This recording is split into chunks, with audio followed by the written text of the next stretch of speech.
Frank Fritz era um cara que transformou seu amor infantil por colecionar em uma carreira. Ele não apenas colecionava, mas sempre procurava itens que contassem uma história. Fritz nasceu em Davenport e desde cedo demonstrou interesse por colecionismo. Pedras, selos, das moedas, até mesmo navalhas e latas de cerveja. Quando adolescente, ele caminhava ao longo das linhas ferroviárias e coletava coisas descartadas por vagabundos. Ele sabia ver valor naquilo que outros olhavam com desdém. Afinal, as pessoas não usam as coisas sem pensar. E eram esses pedaços de história que despertavam curiosidade. Frank Fritz. Sua paixão não se limitava a miudezas e bugigangas. Na juventude, ele se apaixonou perdidamente por motocicletas antigas. Sua primeira aquisição foi uma Harley Davidson de 64. Depois vieram as motocicletas clássicas dos anos 70 e 50.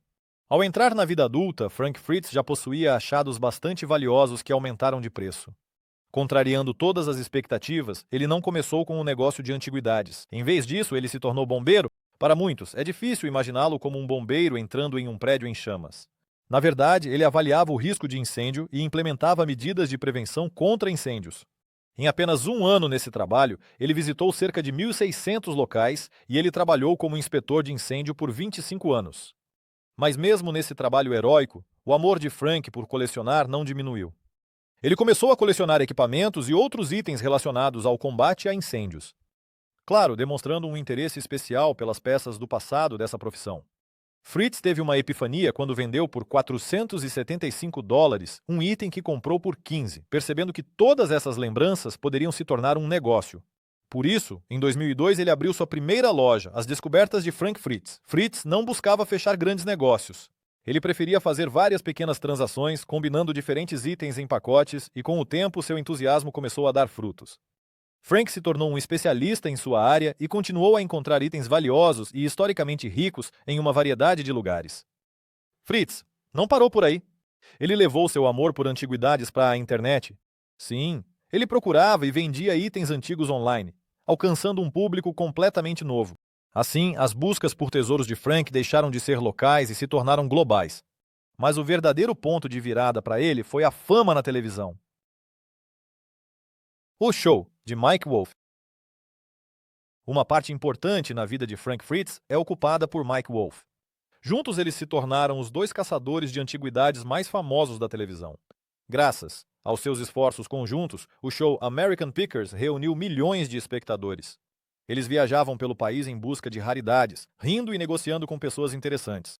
Mas nos bastidores as coisas estavam longe de ser tão suaves. Wolfe e Fritz se conheceram ainda nos tempos de escola e, inicialmente, não eram amigos. Eventualmente, eles foram unidos pela paixão pelo colecionismo. Eles desvendavam a história pedaço por pedaço. Mas Mike tinha o sonho de transformar essa paixão em algo maior. Ele postava vídeos na internet na esperança de que os produtores os notassem. Quando o History Channel chamou sua atenção, um programa próprio foi garantido para ele. Frank Fritz não estava particularmente interessado em participar do programa, mas Mike Wolfe o convenceu. Os espectadores imediatamente adoraram a sinceridade de Fritz. Ele se tornou do coração do programa. Seu charme e interesse genuíno construíam pontes entre ele e os proprietários de raridades. Ao mesmo tempo, Wolfe era o cérebro, gerenciando o negócio com qualidade e realizando o trabalho árduo de fechar negócios. Na verdade, a co-apresentadora responsável pelas finanças, Danielle Colby, tinha que conter o entusiasmo de ambos. Os colecionadores americanos conquistaram os corações dos fãs com sua humanidade.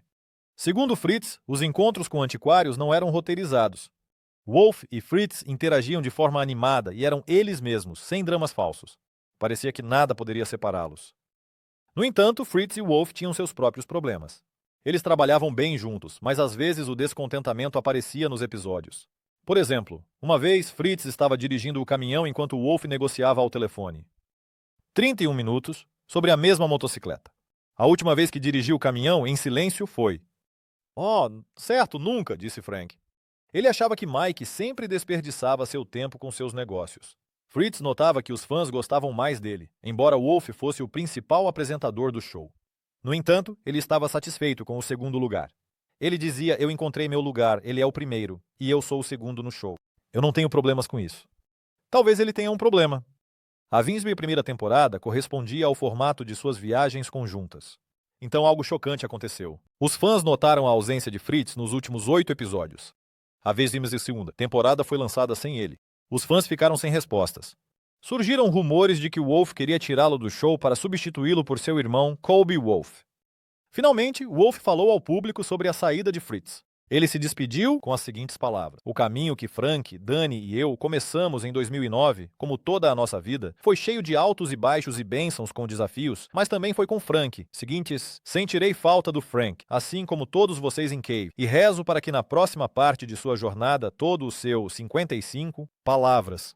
Fritz respondeu grosseiramente, em uma entrevista dizendo que isso é bobagem, mentira, e que o discurso foi escrito para ele.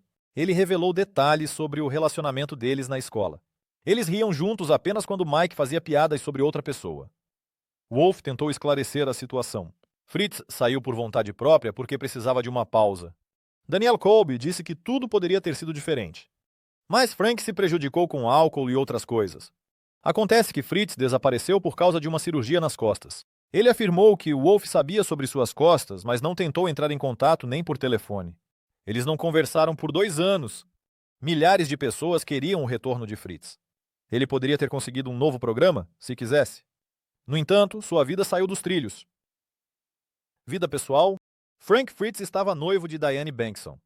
Eles compraram juntos uma mansão para viverem juntos. Mas então sua história de amor terminou em um escândalo público.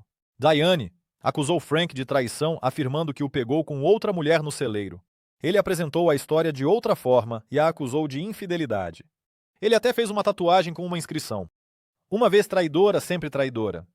Tudo piorou quando Bankson processou Fritz por negligência no manuseio de fogos de artifício.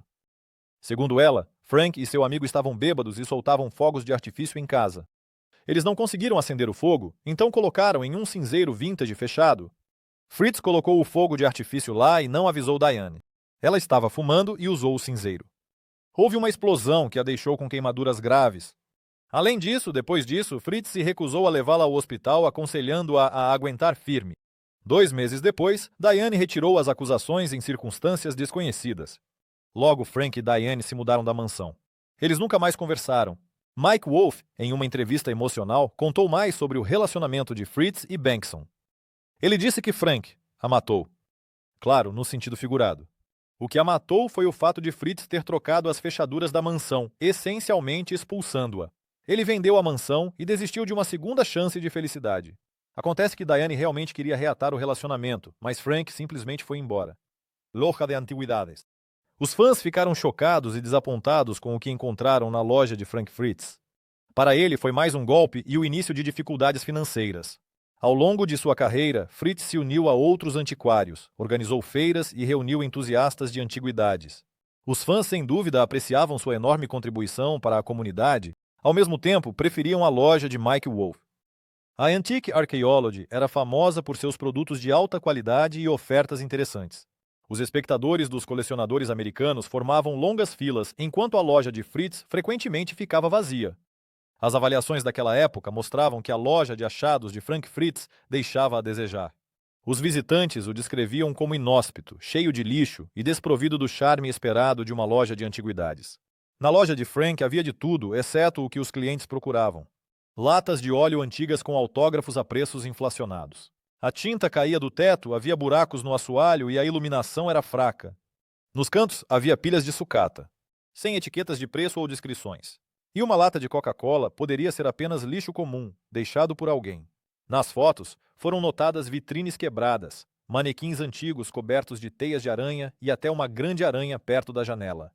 Pilhas desorganizadas de tralha, um layout confuso e a entrada através de um bar dificultavam, acumulando críticas negativas de qualquer um, chamando a loja de barata e de mau gosto. Se Frank estivesse com a saúde melhor, tenho certeza de que ele cuidaria mais da loja, escreveu um dos clientes. Outro comentou: "Se você vai a esta loja em busca de algo legal, escolha outro lugar. A seção de antiguidades é pequena e muito chata", acrescentou um terceiro. Outros dizem que Frank Fritz nem sequer era o dono da loja e que o proprietário usava seu nome para atrair clientes. No entanto, há aqueles que estão satisfeitos com a variedade de itens colecionáveis e recomendam visitar a loja. A atmosfera é comparada a lojas de departamento dos anos 80. Fritz não desistiu.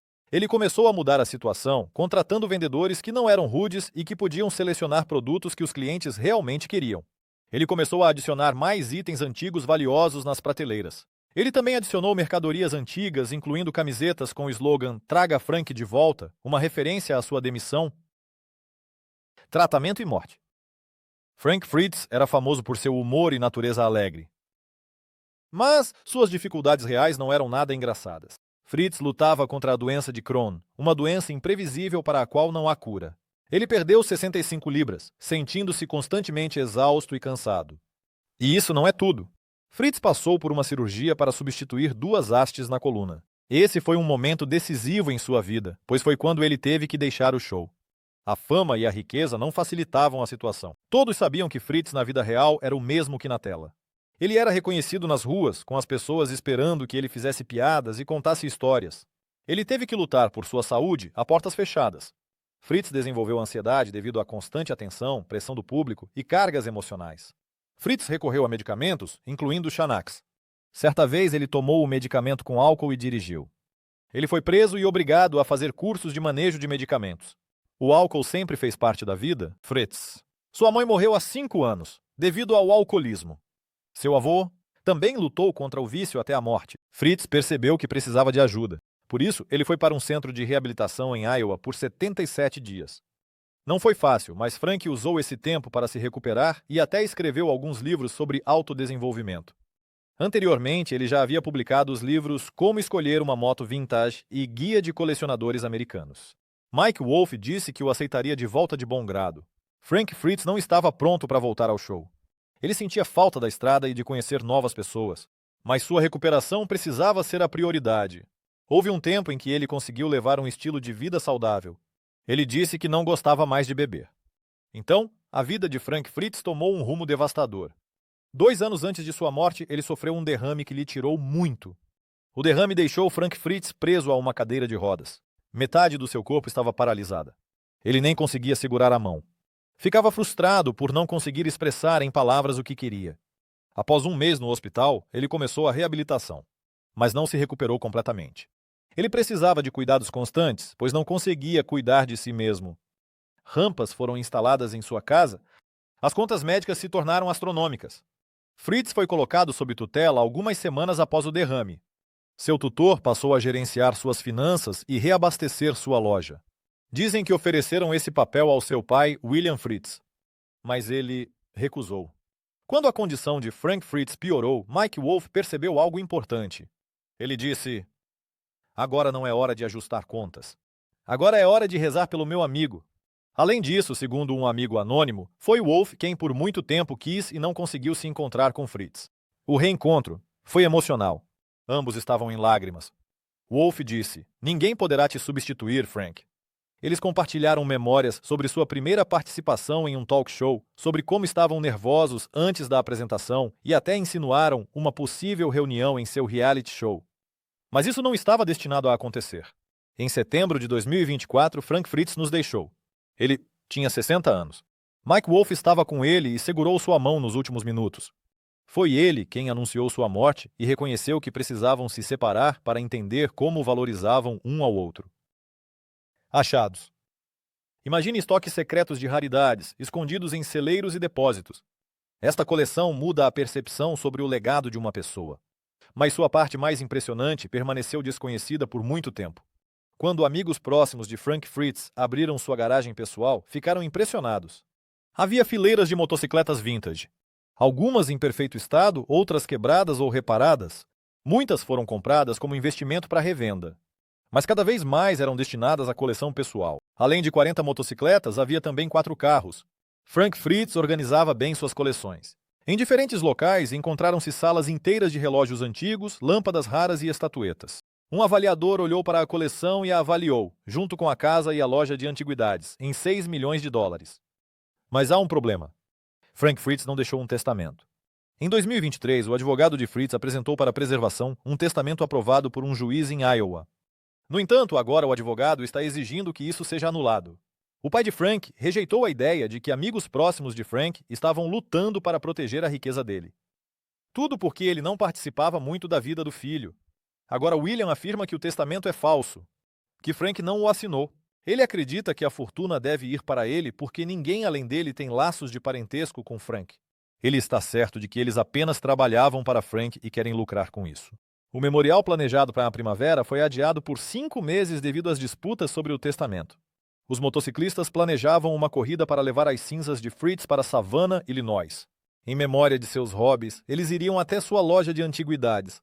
A loja de antiguidades continuará funcionando. A loja agora é gerida por seu amigo Gendro Gendro.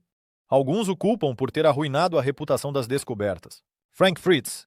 Agora ele está tentando descobrir como melhorar a loja. Além disso, para a alegria dos fãs, está planejada uma grande atualização. Bicicletas antigas agora estão expostas lá. A coleção de motocicletas será leiloada, e o dinheiro arrecadado será destinado à caridade. Entre as motocicletas mais valiosas estava a Indian 4, de 1941. Ela foi encontrada em um celeiro abandonado entre Nebraska e Colorado. A motocicleta não estava em seu melhor estado, coberta de ferrugem e sinais de desgaste. Mas o valor era aumentado por suas peças originais e coloração. Ainda mais procuradas eram as motocicletas vintage Harley Davidson. O mais valioso deles era o Knucklehead de 1936. Essas motocicletas ajudaram a marca a sobreviver à Grande Depressão. Uma motocicleta ainda mais antiga era a AC4 de 1922. Mike Wolfe e Frank Fritz a descobriram na casa de um colecionador falecido e a compraram da esposa e do filho por $45 mil. Em um leilão, foi vendido por $198 mil. A última aquisição de Fritz foi uma motocicleta Kawasaki, uma placa Phillips 66 e um relógio de chão. Pela maioria dos padrões, isso não foi impressionante. Mas ela sempre será parte da história. De Frank Fritz